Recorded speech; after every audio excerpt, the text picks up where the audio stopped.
শুভ সকাল বন্ধুরা। আমার আম গাছগুলিকে একসঙ্গে অনেকে দেখতে চেয়েছেন, তাদের জন্য এই ভিডিওটা একটু বড় হবে। এটি হচ্ছে আমার আলফানসো রত্নাগিরি, ভারতবর্ষের সবথেকে ভালো এবং দামি আম। গত বছর এখান থেকে আমার 2টি আম হয়েছিল। এবছর প্রচুর পরিমাণে মুকুল এসেছে, এখন এই পর্যায়ে দাঁড়িয়ে আছে। ফেব্রুয়ারির 15 তারিখের মধ্যে হয়তো সব মুকুল সুন্দরভাবে বেরিয়ে যাবে। এরপরেই আছে এটা পৃথিবীর দামি আমগুলির মধ্যে অন্যতম। এর নাম ডকমাই। মুকুল এসেছে। এটা 100 লিটার ড্রামে রাখা আছে। এটা হচ্ছে আমার বাগানের সবথেকে পুরনো গাছ, কিন্তু ছোট, সবে পিরামিডের মতো মুকুল বের হতে শুরু করেছে, একটু লেট হবে।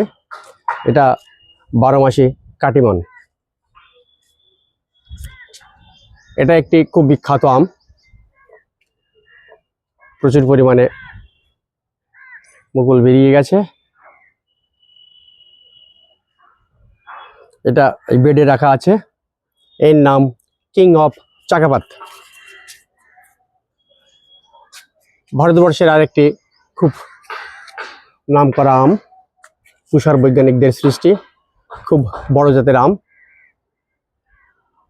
লাল রঙের হয়ে থাকে।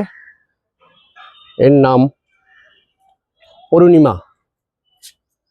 প্রচুর পরিমাণে মুকুল এসেছে, সব এখনো বের হয়নি। এটিও বেডে রাখা, 3.5 বছর বয়স গাছের।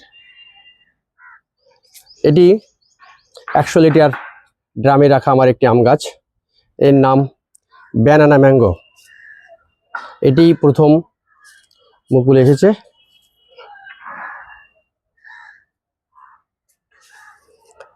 সব মুকুলগুলো এটার বেরিয়ে গিয়েছে।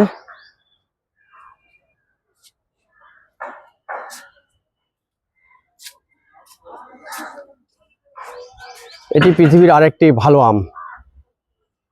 প্রত্যেকটি আমই ভালো, কেননা যে আমগুলি ছাদ বাগানের জন্য সর্বোৎকৃষ্ট, সেই আমগুলিকে আমি বেছে বেছে ছাদ বাগানে আমি লাগিয়েছি। এটি হচ্ছে, এর নাম কিউজাই। এটিও একটি বড় জাতের আম, কাঁচা মিঠে। সব মুকুল এখনো বের হয়নি। এটি বেডে রাখা আছে। এরপরে আছে পৃথিবীর সবথেকে দামি আম,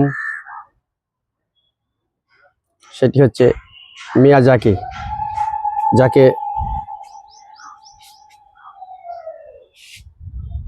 সূর্য ডিম বলে থাকে। এই হচ্ছে আমার টোটাল 8টি আম গাছ দেখালাম এখানে। বাকিগুলো অনেক পরে দেখাবো। ধন্যবাদ।